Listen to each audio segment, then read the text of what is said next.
Muy buenas tardes, amados hermanos, que Dios los bendiga. Vamos a comenzar un poquito antes de la hora, por razones de que no tenemos energía acá en Honduras y entonces quiero aprovechar un poquito la claridad de afuera. Vamos a orar y vamos a iniciar el estudio de este día. Amante Dios y Padre Celestial, gracias Señor, porque tú eres el que nos inspira, tú eres el que nos instas a que nosotros hagamos siempre, mi Señor, lo mejor para ti. En este momento invoco la presencia de tu Espíritu Santo y te ruego, mi Dios, que permitas, oh Dios, que aquellos que has elegido para esta tarde puedan recibir la semilla, Señor, puedan, mi Dios amado, ser edificados, instruidos.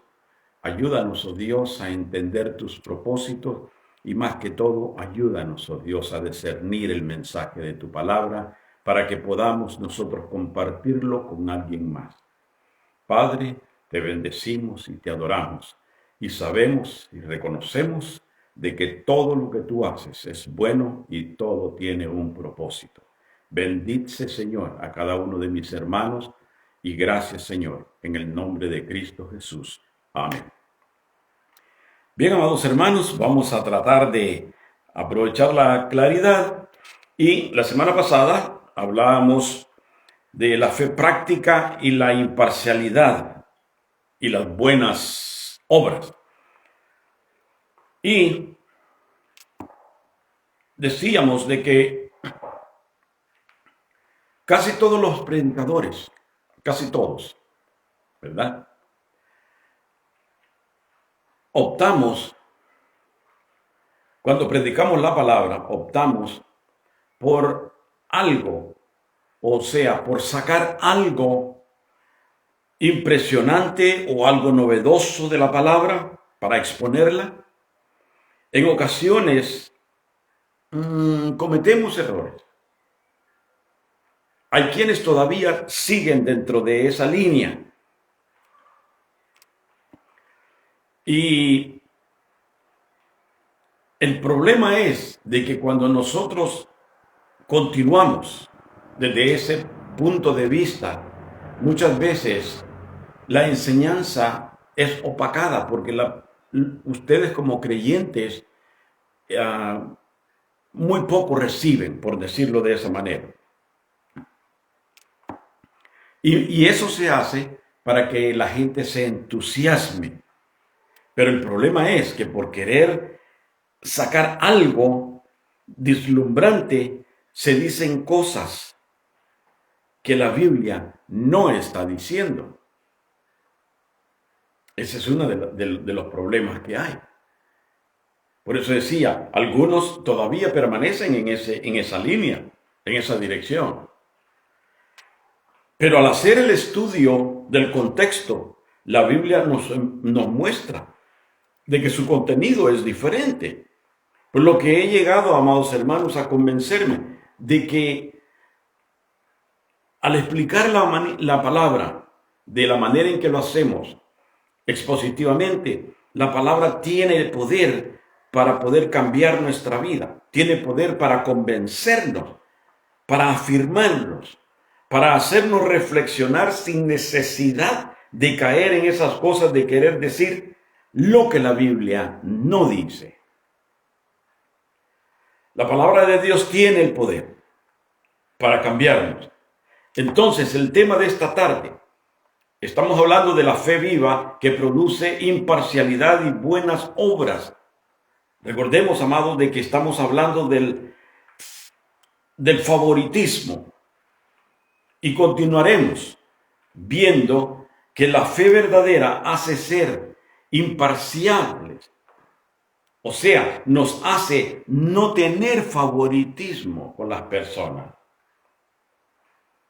Por lo que Santiago nos enseña que el creyente que tiene una fe viva practica la imparcialidad.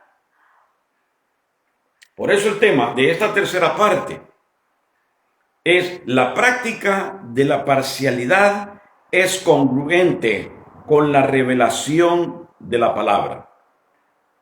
¿Qué quiere decir con eso?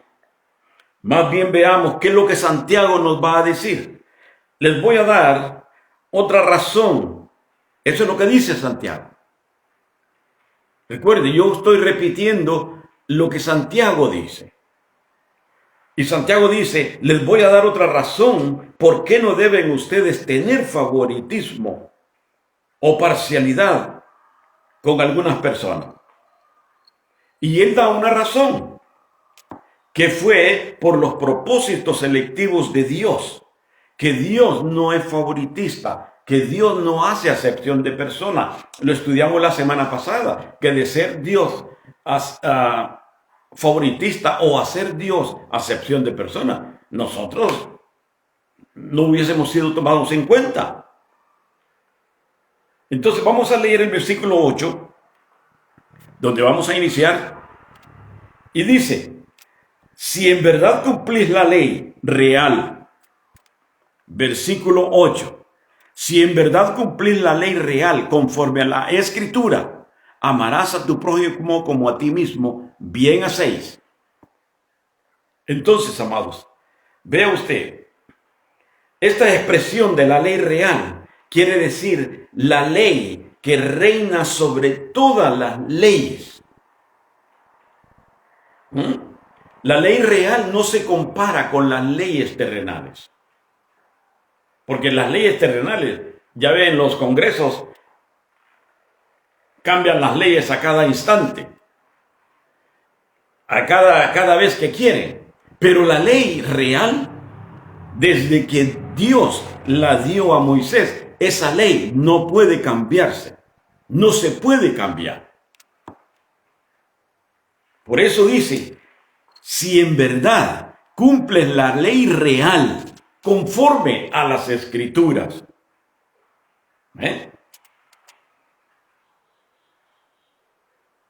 o sea,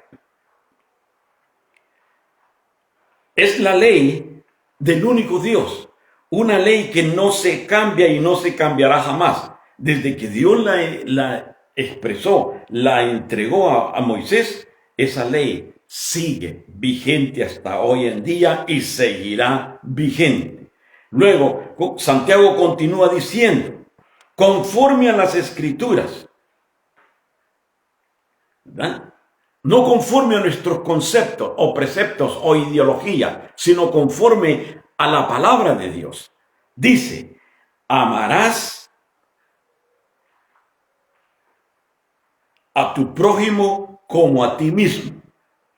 Ve el argumento que Santiago está usando, los confronta con la ley. ¿Por qué por la ley? ¿Por qué?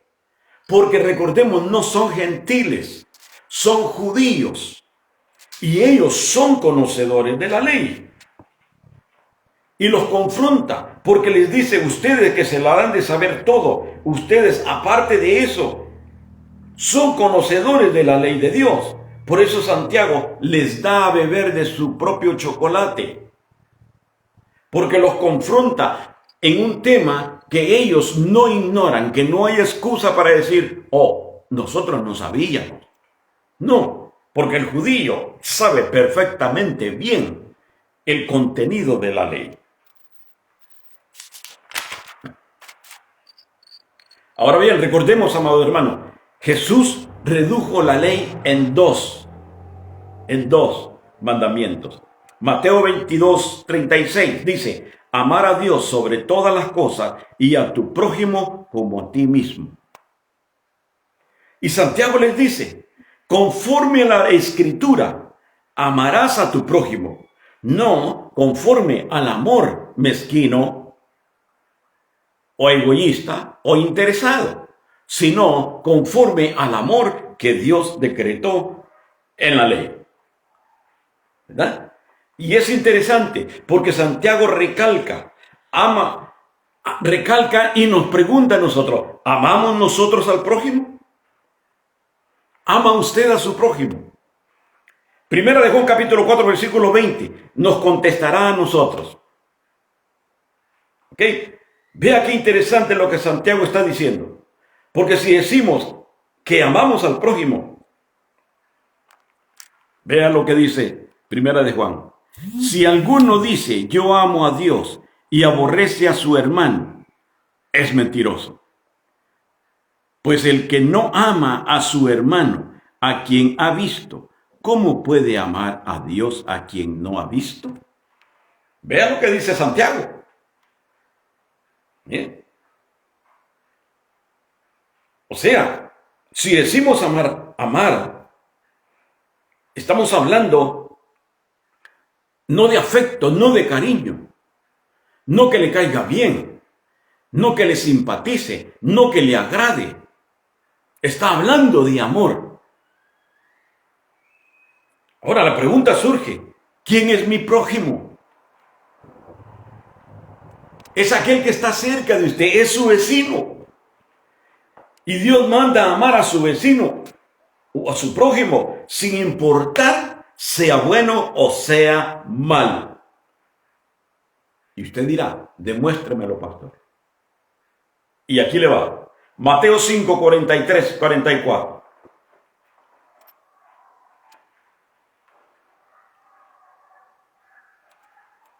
Dice, al que te pida, dale. Y al que quiera tomar de ti prestado, no se lo rehuses. Oíste que fue dicho, amarás a tu prójimo. Este versículo, 43. La bastardía. Ya les he enseñado que la bastardía son los versículos que están al final de cada porción, y esa bastardía es la referencia que nos lleva a otro libro. La bastardía nos lleva a Deuteronomio capítulo 19, versículo 18, es donde usted puede encontrar más a fondo la información de lo que estoy hablando. Pero el versículo subsiguiente, el versículo 44, dice, pero Jesús dijo, amad a vuestros enemigos, bendecid a los que os maldicen, haced bien a los que os aborrecen y orad por los que os ultrajan y os persiguen. Esta parte es a nosotros la más difícil. En la ley, aunque decía ojo por ojo, diente por diente, pero el Señor les dice, al que te pida dale, al que quiera tomar prestado de ti no le rehuses. Y ama a tu prójimo. Pero aquí Jesús está cambiando el versículo, porque aquí Jesús dice, pero yo os digo, amad a vuestros enemigos, bendecid a los que os maldicen. ¿Difícil o no? Continuamos con el versículo 8. Solo estoy haciendo fracciones de este versículo para que lo podamos entender un poquito mejor. Amarás a tu prójimo como a ti mismo. Amado, esta expresión es muy interesante, porque esta expresión habla de que así como usted desea cosas buenas para usted, usted debe de desear para su prójimo, para su vecino, aunque sea lo más malo que haya en la tierra. O sea, amados hermanos, en otras palabras, si usted desea salud para usted, usted debe desearle salud al vecino. Si usted quiere prosperidad para usted, debe de desear lo mismo para el vecino. Si usted quiere un carro nuevo para usted, usted debe de desear un carro nuevo para su vecino. Usted debe desear para su vecino únicamente bienes y no males. Porque eso es lo que el Señor nos enseña. Cuando Él dice, pero yo os digo. Vea qué difícil nos la puso el Señor. Y Santiago le dice, el Señor dijo, amarás a tu prójimo como a ti mismo. Y recalca, si ustedes, recordemos que le está hablando a judíos, si ustedes hacen acepción de personas y presumen que cumplen con la ley, déjenme decirles que ustedes están rompiendo la ley y están equivocados, porque la ley real no se puede romper.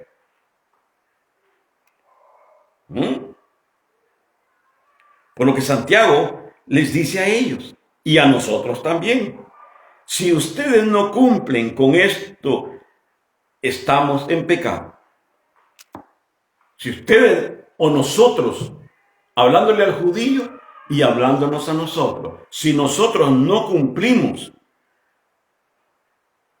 con este precepto de la ley, nosotros estamos en pecado. En otras palabras, si usted no ama a su prójimo, no ama a su vecino, porque le es incómodo o usted se siente mejor que ellos, está en pecado.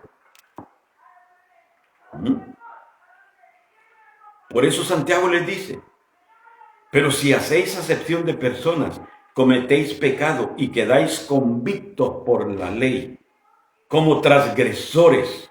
Imagínense. Todo el que peca, todo el que quiere cambiar la ley, está en pecado y queda como transgresor. Por eso los cristianos, nosotros estamos obligados no a cumplir la ley. Nosotros no estamos obligados a cumplirla, porque no fue dada a nosotros como un sistema de perseverancia como los judíos. Nosotros no tenemos que cumplir la ley. Además, nosotros no estamos en ese pacto, nosotros estamos en un nuevo pacto que es la dispensación de la gracia. No debemos cumplirla, pero sí es mandatorio, porque Pablo nos enseña de que la ley en sí no es mala, porque por la ley usted y yo sabemos que matar es pecado, es malo. Por la ley. Por la ley, dice Pablo, yo he conocido que robar es malo. O sea, que la ley en sí es buena y nosotros, aunque no la debemos de cumplir, pero nosotros tenemos la obligación y el deber de observarla. ¿Qué significa observarla? O sea, verla cuidadosamente. Verla cuidadosamente. Estar atento a lo que estamos viendo. Por eso Pablo dice, la ley es buena. ¿Por qué es buena? Porque viene de parte de Dios. Versículo 11. Santiago les está pegando un golpe bajo a su orgullo religioso, porque ellos presumen que son conocedores de la ley. Y por eso Santiago dice, bueno, ya que ustedes son muy buenos con la ley y se jactan de conocerla, ustedes hacen acepción de persona. Y en el Antiguo Testamento, Dios decretó que no tenía que haber acepción de persona, no tenía que haber favoritismo. Y en el Nuevo Testamento también no podemos nosotros tener acepción de persona o favoritismo. Dios no hace acepción de persona. Pero dice Santiago, pero si ustedes hacen acepción de persona, porque dice Santiago, ustedes al que entra a la iglesia con dinero, bien vestido, ya casi le besan los pies y le ofrecen un mejor asiento, mas sin embargo al que no tiene, al que está andrajoso, ustedes lo dejan en una esquina. Ustedes están haciendo acepción de persona y ustedes son conocedores de la ley. Por lo tanto, ustedes son transgresores de la ley.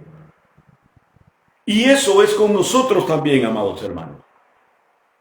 Ya la semana pasada dimos en detalle qué es lo que está pasando en las congregaciones muchas veces. Entonces, voy a otro punto.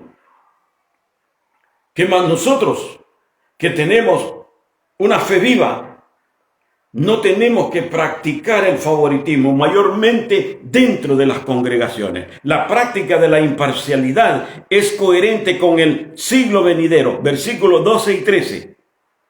Vea lo que dice. Solervi sei, solervi dan. Eso es lo que dice el versículo. Significa aquí, así hablad y así haced, como los que habéis de ser juzgados por la ley de la libertad. Vea, así hablad, así haced. ¿Qué quiere decir Santiago con esto? Quiere decir que el creyente del Nuevo Testamento no vive bajo el sistema legal, ¿Qué significa eso, pastor? Que vivimos bajo el sistema legal, no vivimos bajo el sistema legal de la ley.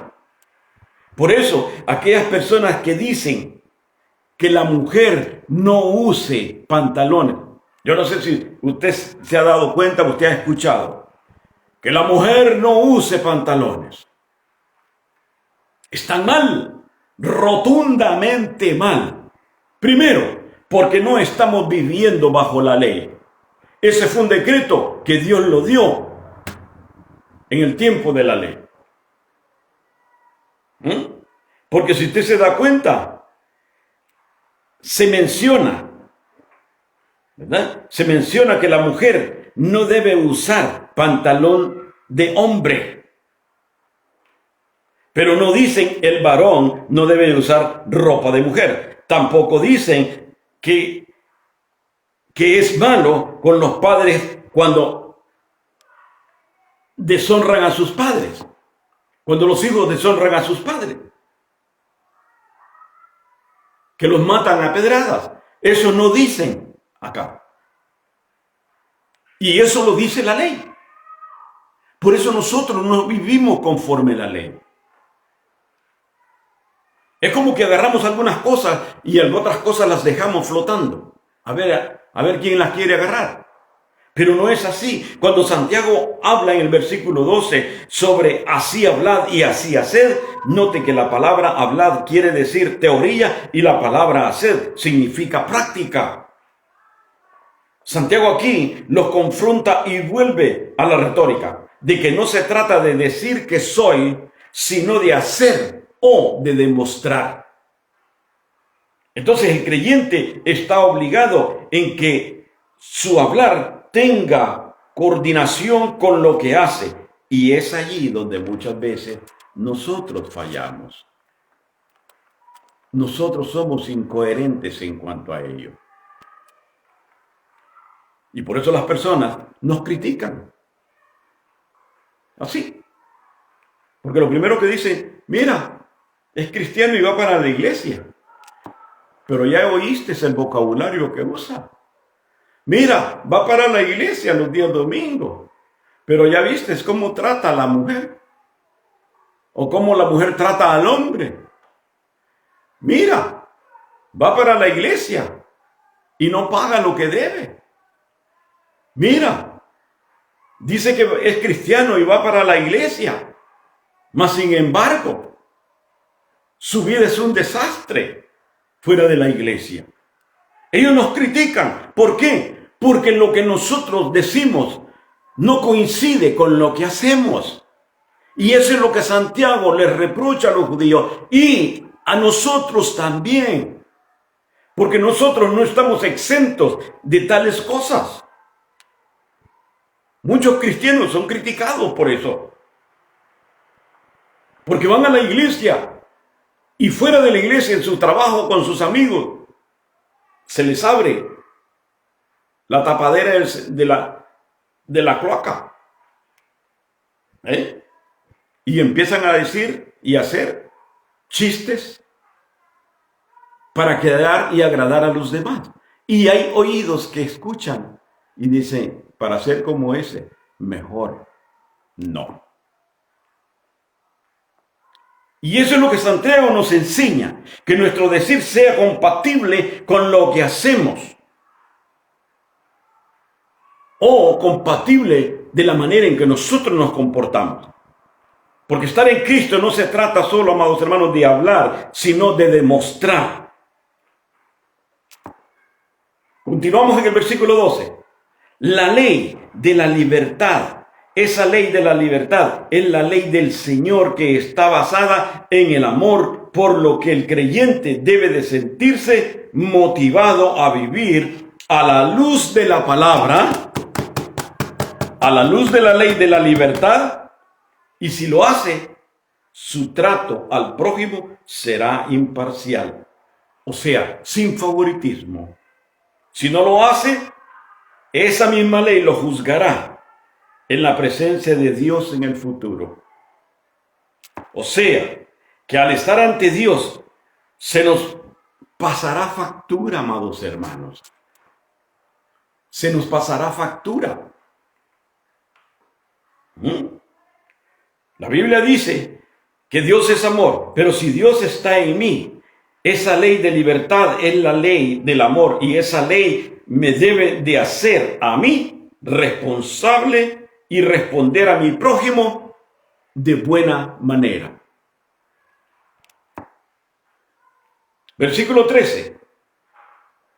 Santiago está diciendo, si ustedes no tienen misericordia con el prójimo, un día se enfrentarán a un juicio, no un juicio de condenación. Porque la Biblia nos enfatiza cuando dice, ninguna condenación hay para los que están en Cristo Jesús. Romanos 8, del 1 al 2. Si estamos en Cristo, si vivimos en Cristo, ninguna condenación vamos a sufrir. Pero sí, vamos a tener que enfrentarnos a un juicio, no de condenación, mas sin embargo, vamos a ser llamados a que vamos a enfrentarnos al juicio de Cristo.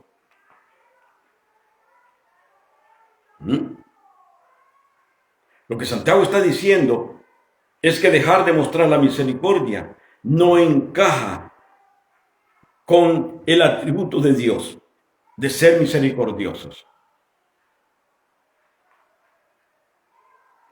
Santiago habla del juicio, pero dije, no es juicio de condenación, es el juicio, el gran juicio, o sea, el tribunal de Cristo. ¿Cuál es el tribunal de Cristo? La iglesia está esperando pasar por 3 eventos. ¿Ok? El rapto de la iglesia, el tribunal de Cristo y la boda del Cordero. En el tribunal de Cristo, cuando Cristo nos reciba en las nubes, allí vamos a enfrentarnos al tribunal de Él, donde vamos nosotros a dar cuenta de todo lo que hicimos mientras estuvimos en este cuerpo, sea bueno o sea mal. Allí se van a entregar los galardones, las diademas, las coronas, allí en el tribunal de Cristo. Y a ese juicio, sí, nosotros vamos a tener que presentarnos. Por eso, amados hermanos, siendo que todos vamos a compadecer y vamos a dar cuenta de lo que hicimos, déjeme decirle que cuando dice bueno, se está refiriendo a aquellas cosas que hicimos para engrandecer el reino de Dios. O sea, les voy a dar unos 3 nada más, porque la próxima semana vamos a ser específicos en cuanto a qué obras usted está haciendo que van a perseverar en el fuego. O sea, si usted canta, si usted barrió la iglesia, si usted gana almas, y dependiendo cómo lo haga, va a ser el resultado. Porque cada obra que nosotros hemos hecho aquí en la tierra va a ser puesta en el fuego. Y si esa obra se quema, es porque era una obra de hojarasca seca. No va a ser válida. Pero dije, la próxima semana estaremos hablando más a fondo sobre esto. Porque cuando Santiago dice, en el versículo 13, que la misericordia triunfa sobre el juicio, si se está refiriendo a las buenas obras que nosotros podemos hacer y que un día Dios nos recompensará en el tribunal de Cristo. Primera de Corintios, capítulo 3, versículo 13. Pablo nos exhorta porque dice, la obra de cada uno, cualquiera que sea, el fuego la probará. Es lo que decía. si su obra fue para la gloria de Dios, aunque muchas veces muchos cristianos decimos y hacemos mencionando para la gloria de Dios, ¿ok? Pero todo eso va a ser puesto en el fuego. Si resiste verdaderamente lo que usted hizo aquí en la tierra, era para engrandecer el reino de Dios. Si no resiste, fue para su gloria. Fue por egoísmo, fue por envidia. Y depende cómo lo hagamos, porque algunas veces lo hacemos de mala gana. Mejor no lo hagamos, porque allá en el tribunal de Cristo nos vamos a sentir avergonzados. Entonces, Pablo dice que todo lo que nosotros hagamos será quemado por el fuego. Si resiste, gloria a Dios. Si no resiste, aún nosotros vamos a entrar como por fuego o como por panzazo, como las iguanas. Porque vamos a sentir la vergüenza que estuvimos tantos años aquí en la tierra y no hicimos nada para la gloria de Dios, mas sin embargo el Señor va a decir, pero yo morí por él, Padre. Y vamos a entrar como las iguanas, dando panzazo, como cuando usted hacía los exámenes finales en la escuela y no llegaba ni a 5 de calificación, y la maestra, por hacerle el favor o porque les traía la taza de agua, el vasito de agua en el recreo, entonces le decía, te voy a poner un 5, pero procura estudiar mejor. Y le daba un 5, entró de panzazo. Así vamos a entrar muchos al reino de Dios, a las bodas del Cordero. ¿Okay? Entonces, terminamos con esto. Tenemos que ver, amados hermanos, cómo y con qué voluntad hacemos lo que hacemos cuando decimos que es para la gloria de Dios. Amén. Así que no seamos favoritistas, no hagamos elección de personas, porque Dios no hace acepción de personas. Y usted y yo no somos más que Dios. Que Dios los bendiga.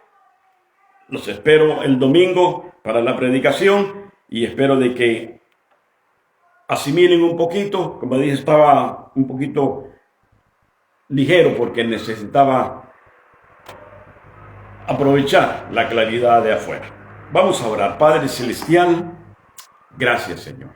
Muchas gracias, mi Dios, en esta tarde. Gracias por tu fidelidad, gracias por tu presencia, gracias por la asistencia a través de tu Espíritu Santo. Padre, en este momento, mi Dios, te ruego, Señor amado, que bendigas a cada uno de los que van a escuchar el mensaje o que lo escucharon, y que esta palabra, Señor, fructifique en ellos. Que puedan ellos, mi Dios, cada uno de mis hermanos, aprender y atesorar el mensaje para compartirlo, Señor, con los demás. Te damos las gracias por la oportunidad que nos das de servirte. Y gracias, mi Dios, por cada uno de los que elegiste para que escuchen el mensaje. Muchas gracias, Padre, en el nombre de Cristo Jesús. Amén y amén. Que Dios los bendiga, amados hermanos.